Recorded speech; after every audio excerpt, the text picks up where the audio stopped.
Hello, and thank you for listening to this episode of the Moore's October Rants. Today's episode is going to be titled Choose Your Words Wisely. Sometimes it's not what we say that causes problems, it's how we say it.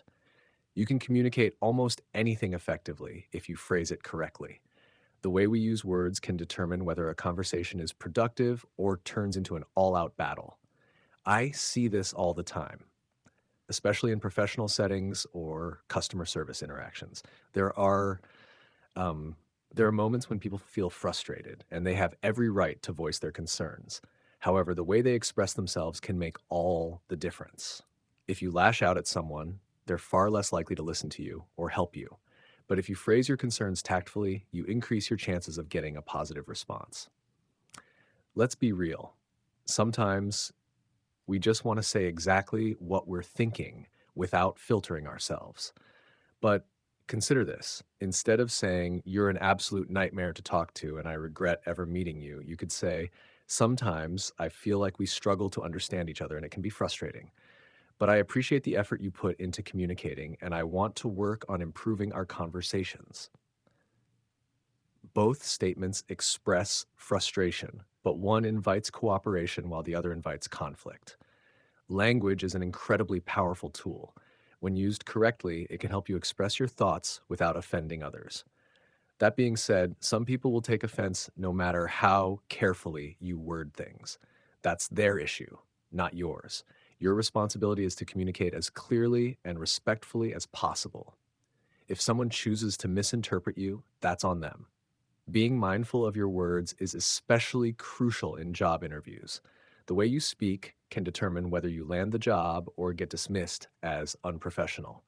If you walk in sounding careless or immature, the chances of making a strong impression are slim. However, if you articulate yourself well, it sets you apart from other candidates. Employers remember people who can express themselves thoughtfully and confidently. Another important aspect of speech is vocabulary.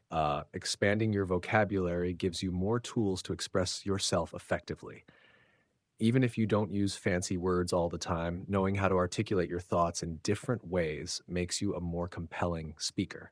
Plus, when you use words with precision, people take you more seriously.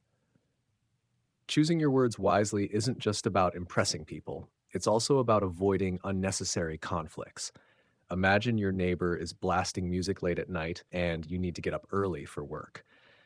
You have two ways to approach the situation. You could yell, "Turn that annoying music off, you inconsiderate jerk." Or you could say, "Hey, I totally get that you're enjoying your music, and that's great, but I have a really early morning. Would you mind turning it down a little? I'd really appreciate it." Which one do you think is more likely to get the response you want? People are much more willing to cooperate when they don't feel attacked. If you insult someone, their immediate instinct is to get defensive, and at that point, you've already lost the battle. This doesn't mean you have to sugarcoat everything or never express frustration. It just means you should be intentional with how you phrase things. Your message is more likely to be received when it's delivered with respect and clarity. Now, I know that not everyone wants to put in the effort to refine their speech. Some people are set in their ways and don't see the value in changing how they communicate. But trust me, when you choose your words wisely, you unlock a level of influence and control over situations that you never had before. I'll be honest, I struggle with this sometimes too. There are moments when I get so frustrated that I just want to blurt out whatever's on my mind.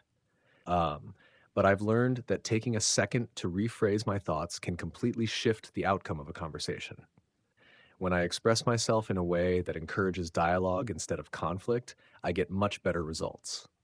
So, here's my challenge to you: pay attention to how you phrase things this week. Try rewording your frustrations in a way that promotes understanding rather than hostility. Notice how people react differently when you communicate with intention. The power of language is something we often take for granted, but it shapes our relationships, careers, and everyday interactions. Use it wisely, and you'll see just how much of a difference it can make. Anyways, thank you for listening to this episode of the Moore's October Rants. Signing out. Have a good one, guys. Goodbye for now.